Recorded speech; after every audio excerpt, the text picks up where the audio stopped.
بسم اللہ الرحمن الرحیم۔ ایک سفر کے دوران ہدہد پرندے کے حوالے سے ایک واقعہ قرآن مجید میں بڑی تفصیل سے بیان کیا گیا ہے۔ واقعہ یوں ہے کہ ایک مرتبہ حضرت سلیمان علیہ السلام نے ایک جگہ پر پرندوں کا جائزہ لیا تو فرمایا، مجھے کیا ہوا کہ میں ہدہد کو نہیں دیکھ رہا؟ یہاں وہ واقعی غیر حاضروں میں سے ہے، میں ضرور اسے سخت سزا دوں گا، یا اسے ذبح کر دوں گا، یا وہ کوئی واضح دلیل میرے پاس لائے۔ سخت سزا سے مراد اس کے پر اکھاڑ کر، یا اسے اس کے پیارے سے جدا کر کے، یا اسے اس کے ساتھیوں کا خادم بنا کر، یا اسے غیر جانوروں کے ساتھ قید کرنے کی صورت میں سزا دینا ہے۔ نیز ہدہد کو مصلحت کے مطابق سزا دینا حضرت سلیمان علیہ السلام کے لیے حلال تھا، اور جب پرندے آپ علیہ السلام کے لیے مسخر کر دیے گئے تو تادیب و سیاست اس تسخیر کا تقاضا ہے کہ اس کے بغیر تسخیر مکمل نہیں۔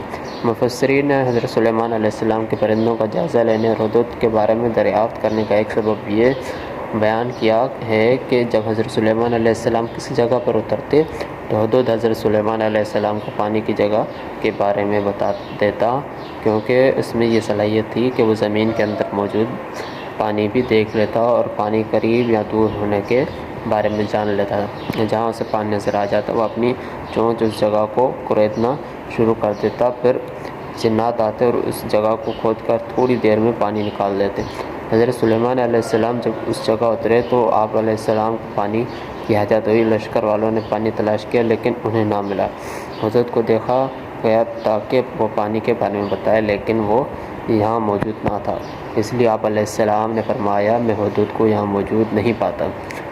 ہدہد زیادہ دیر تک غیر حاضر نہ رہا، بلکہ جلد ہی حضرت سلیمان علیہ السلام کے دربار میں حاضر ہو گیا اور انتہائی ادب عاجزی اور انکساری کے ساتھ معافی طلب کر کے عرض کرنے لگا کہ میں وہ بات دیکھ کر آیا ہوں جو آپ نے نہ دیکھی ہے، اور میں ملک سبا سے آپ کے پاس ایک یقینی خبر لایا ہوں۔ میں نے ایک عورت دیکھی جو لوگوں پر بادشاہی کر رہی ہے اور اسے ہر چیز میں سے ملا ہے، اور اس کا ایک بہت بڑا تخت ہے۔ میں نے اسے اور اس کی قوم کو پایا کہ اللہ کو چھوڑ کر سورج کو سجدہ کرتے ہیں، اور شیطان نے ان کے اعمال ان کی نگاہ میں اچھے بنا دیے تو انہیں سیدھی راہ سے روک دیا، تو وہ سیدھا راستہ نہیں پاتے۔ شیطان نے انہیں روک دیا تاکہ وہ اللہ کو سجدہ نہ کریں جو آسمان اور زمین میں چھپی ہوئی چیزوں کو نکالتا ہے، اور جو کچھ تم چھپاتے ہو، جو ظاہر کرتے ہو، سب کو جانتا ہے۔ اللہ وہ ہے کہ اس کے سوا کوئی سچا معبود وہ نہیں، وہ عرش عظیم کا مالک ہے۔ حضرت سلیمان علیہ السلام نے ہدہد سے فرمایا، ہم ابھی دیکھتے ہیں کہ تو نے سچ کہا یا تو جھوٹوں میں سے ہے۔ اس کے بعد حضرت سلیمان علیہ السلام نے ایک مکتوب لکھا جس کا مضمون یہ تھا کہ اللہ کے بندے سلیمان بن داؤد کی جانب سے شہر سبا کی ملکہ بلقیس کی طرف، بسم اللہ الرحمن الرحیم، اس پر سلام جو ہدایت قبول کرے۔ اس کے بعد مدعا یہ ہے کہ تم مجھ پر بلندی نہ چاہو اور میرے بارگاہ میں اطاعت گزار ہو کر حاضر ہو جاؤ۔ اس مکتوب پر آپ علیہ السلام نے اپنی مہر لگائی اور ہدہد سے فرمایا، میرا یہ فرمان لے جاؤ اور اسے ان کی طرف ڈال دو، پھر ان سے الگ ہٹ کر دیکھنا کہ وہ کیا جواب دیتے ہیں۔ چنانچہ ہدہد وہ مکتوب گرامی لے کر بلقیس کے پاس پہنچا۔ اس وقت بلقیس کے گرد اس کے امراء و وزراء کا مجمع تھا۔ ہدہد نے وہ مکتوب بلقیس کی گود میں ڈال دیا۔ ملکہ بلقیس اس مکتوب پر مہر دیکھ کر کہنے لگی، ترجمہ، اے سردارو، بے شک میری طرف ایک عزت والا خط ڈالا گیا ہے، بے شک وہ سلیمان کی طرف سے ہے، اور بے شک وہ اللہ کے نام سے ہے جو نہایت مہربان رحم والا ہے۔ یہ کہ میرے مقابلے بلندی نہ چاہو اور میرے پاس فرما بردار بنتے ہوئے حاضر ہو جائے۔ بلقیس نے اس خط کو عزت والا اس لیے کہا کہ اس پر مہر لگی ہوئی تھی۔ اس سے اس نے جانا کہ مکتوب بھیجنے والا جلیل القدر بادشاہ ہے، یا اس لیے عزت والا کہا۔ اس مکتوب کی ابتدا اللہ تعالیٰ کے نام پر پاک سے تھی۔ مکتوب کا مضمون سنا کر بلقیس اپنی مملکت کے وزراء کی طرف متوجہ ہوئی اور کہا، اے سردارو، میرے اس معاملے میں مجھے رائے دو۔ میں کسی معاملے میں کوئی قطعی فیصلہ نہیں کرتی جب تک تم میرے پاس موجود نہ ہو۔ سرداروں نے کہا، ہم قوت والے اور بڑی سخت لڑائی والے ہیں اور اختیار تو تمہارے ہی پاس ہے، تو تم غور کر لو کہ تم کیا حکم دیتی ہو۔ اس سے ان کی مراد یہ تھی کہ اگر تیری رائے جنگ کی ہو تو ہم لوگ اس کے لیے تیار ہیں، کیونکہ ہم بہادر اور شجاع ہیں، قوت و توانائی والے ہیں، کثیر فوجیں رکھتے ہیں اور جنگ آزما ہیں، نیز ہم جنگی لوگ ہیں، رائے اور مشورہ دینا ہمارا کام نہیں، تم خود صاحب عقل اور صاحب تدبیر ہو، ہم بہرحال تیری اطاعت کریں گے۔ جب بلقیس نے دیکھا کہ یہ لوگ جنگ کی طرف مائل ہیں تو اس نے انہیں ان کی رائے کے خطا پر آگاہ کیا اور جنگ کے نتائج سامنے رکھتے ہوئے اس نے کہا بے شک بادشاہ جب کسی بستی میں داخل ہوتے ہیں تو اسے تباہ کر دیتے ہیں اور اس کے عزت والوں کو ذلیل کر دیتے ہیں، اور ایسا ہی کہتے ہیں۔ ملکہ بلقیس چونکہ بادشاہوں کی عادت جانتی تھی اس لیے اس نے یہ کہا، اور اس کی مراد یہ تھی کہ جنگ مناسب نہیں، اس میں ملک اور اس کے باشندوں کی تباہی و بربادی کا خطرہ ہے۔ اس بات میں ملکہ کی دانائی جھلکتی ہے۔ سرداروں کے سامنے جنگ کے نتائج رکھنے کے بعد ملکہ بلقیس نے اپنی رائے کا اظہار کرتے ہوئے کہا، اور میں ان کی طرف ایک تحفہ بھیجنے والی ہوں، پھر دیکھوں گی کہ قاصد کیا جواب لے کر لوٹتے ہیں۔ تحفہ بھیجنے سے اس کا مقصد یہ تھا کہ اس سے ظاہر ہو جائے گا کہ وہ بادشاہ ہیں یا نبی، کیونکہ بادشاہ عزت و احترام کے ساتھ ہدیہ قبول کرتے ہیں، اس لیے اگر وہ بادشاہ ہیں تو ہدیہ قبول کر لیں گے، اور اگر نبی ہیں تو ہدیہ قبول نہ کریں گے، اور اس کے علاوہ کسی بات سے راضی نہ ہوں گے، ہم ان کے دین کی پیروی کریں۔ چنانچہ ملکہ نے اپنے قاصد کو ایک خط دے کر روانہ کیا اور اس کے ساتھ کثیر مال و دولت تحفہ یہ دیکھ کر چل دیا، اور اس نے حضرت سلیمان علیہ السلام کے پاس تمام حالات کی خبر پہنچا دی۔ جب بلقیس کا قاصد طوائف لے کر حضرت سلیمان علیہ السلام کی بارگاہ میں حاضر ہوا تو آپ علیہ السلام نے اس سے فرمایا، کیا تم مال کے ذریعے میری مدد کرتے ہو؟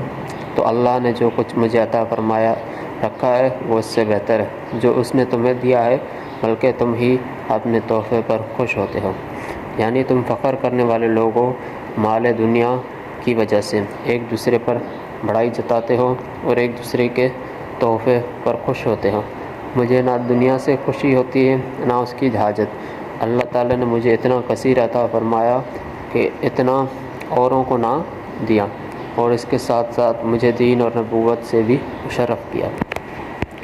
اس کے بعد حضرت سلیمان علیہ السلام نے وفد کے امیر منذر بن عمرو سے فرمایا، ان لوگوں کی طرف لوٹ جاؤ تو ضرور ہم ان پر لشکر لائیں گے جن کے مقابلے کی انہیں طاقت نہ ہوگی، اور ضرور ہم ان کو اس شہر سے ذلیل کر کے نکال دیں گے اور وہ رسوا ہوں گے۔ چنانچہ جب قاصد ہدیے لے کر بلقیس کے پاس واپس گئے اور تمام واقعات سنائے تو اس نے کہا، بے شک وہ نبی ہیں اور ہمیں ان سے مقابلہ کرنے کی طاقت نہیں۔ پھر بلقیس ایک بہت بڑا لشکر لے کر مقابلے کے لیے نہیں بلکہ ملاقات کے لیے آپ علیہ السلام کی طرف روانہ ہوئی۔ جب بلقیس راستے میں تھی تو حضرت سلیمان علیہ السلام نے فرمایا، اے درباریوں، تم میں سے کون ہے جو ان کے میرے پاس فرما بردار ہو کر آنے سے پہلے اس کا تخت میرے پاس لے آئے؟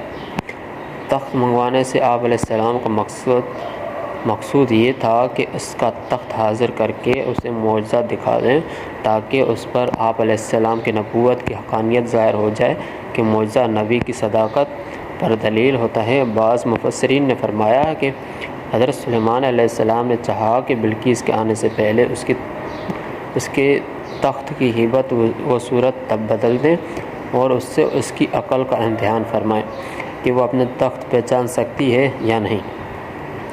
حضرت سلیمان علیہ السلام کی بات سن کر ایک بڑے طاقتور خبیث جن نے عرض کی، میں وہ تخت آپ کی خدمت میں آپ کے اس مقام سے کھڑے ہونے سے پہلے حاضر کر دوں گا، اور میں بے شک اس پر قوت رکھنے والا امانت دار ہوں۔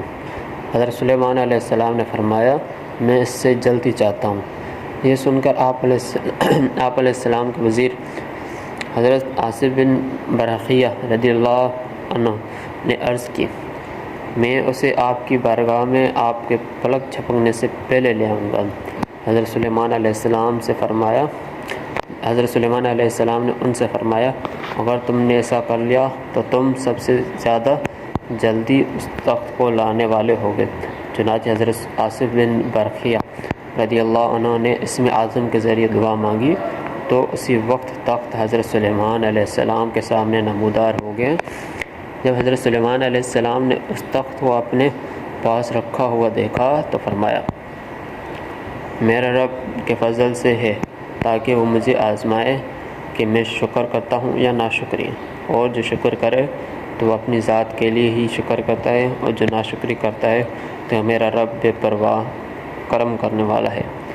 فلک جھپکنے سے پہلے سینکڑوں میل دور اور بہت بڑے تخت کو حضرت سلیمان علیہ السلام کے سامنے پیش کر دینا حضرت آصف بن برقیہ رضی اللہ عنہ کی کرامت ہے۔ اس سے معلوم ہوا کہ اولیاء کرام سے کرامات ظاہر ہوتی ہیں، اور یہ چیز قرآن و حدیث سے ثابت ہوئی۔ تخت آ جانے کے بعد حضرت سلیمان علیہ السلام نے اپنے خادموں کو حکم دیا کہ اس تخت کی شکل و صورت تبدیل کر دو تاکہ ہم دیکھیں کہ وہ اپنا تخت پہچان پاتی ہے یا نہیں۔ جب ملکہ بلقیس حضرت سلیمان علیہ السلام کے پاس آئی تو اس وقت تخت حضرت سلیمان علیہ السلام کے سامنے موجود تھا۔ ملکہ سے کہا گیا، کیا تیرا تخت ایسا ہی ہے؟ اس نے جواب دیا، گویا یہ وہی ہے۔ اس جواب سے بلقیس کی عقل کا کمال معلوم ہوا۔ پھر ملکہ سے کہا گیا، یہ تیرا ہی تخت ہے، تمہیں دروازے بند کرنے، انہیں تالے لگانے اور پہرے دار مقرر کرنے سے کیا فائدہ ہوا؟ پھر ملکہ بلقیس نے اطاعت قبول کرتا ہوا کہا، ہمیں اللہ تعالیٰ کی قدرت اور آپ علیہ السلام کی نبوت صحیح ہونے کی خبر اس واقعے سے پہلے حدود کے واقعے سے اور وفد کے امیر سے مل چکی ہے، اور ہم نے آپ علیہ السلام کی اطاعت اور فرمانبرداری اختیار کی۔ قرآن پاک میں ہے، حضرت سلیمان علیہ السلام نے حکم دیا، ملکہ کے لیے اس کے تخت کو تبدیل کر دو تاکہ ہم دیکھیں کہ وہ راہ پاتی ہے یا راہ نہ پانے والوں میں سے ہے۔ پھر جب وہ آئی تو اس سے کہا گیا، کیا تیرا تخت ایسا ہی ہے؟ اس نے جواب دیا، گویا یہ وہی ہے، اور ہم کو اس واقعے سے پہلے خبر مل چکی اور ہم فرما بردار ہوئے۔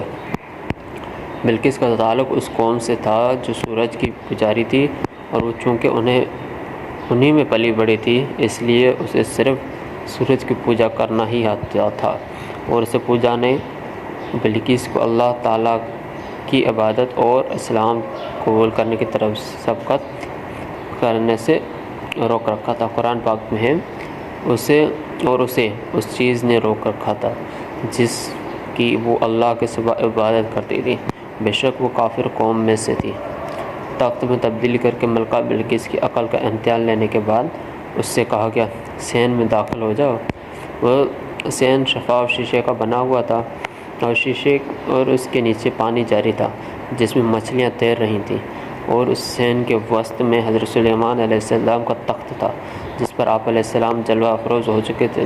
جب ملکہ نے اس صحن کو دیکھا تو وہ سمجھی کہ یہ گہرا پانی ہے، اس لیے اس نے اپنی پنڈلیوں سے کپڑا اونچا کر لیا تاکہ پانی میں چل کر حضرت سلیمان علیہ السلام کی خدمت میں حاضر ہو سکیں۔ حضرت سلیمان علیہ السلام نے اس سے فرمایا، یہ پانی نہیں بلکہ یہ تو شیشوں سے جڑا ہوا ایک ملائم صحن ہے۔ یہ سن کر بلقیس نے اپنی پنڈلیاں چھپا لیں، اور یہ عجوبہ دیکھ کر اسے بہت تعجب ہوا، اور اس نے یقین کر لیا کہ حضرت سلیمان علیہ السلام کا ملک اور حکومت اللہ تعالیٰ کی طرف سے ہے، اور ان عجائبات سے بلقیس نے اللہ تعالیٰ کی توحید اور حضرت سلیمان علیہ السلام کی نبوت پر استدلال کیا۔ اب حضرت سلیمان علیہ السلام نے اس کو اسلام کی دعوت دی تو اس نے اللہ تعالیٰ کی بارگاہ میں عرض کی، اے میرے رب، میں نے اپنی جان پر ظلم کیا، اور میں سلیمان کے ساتھ اس اللہ کے حضور گردن رکھتی ہوں جو سارے جہاں کا رب ہے۔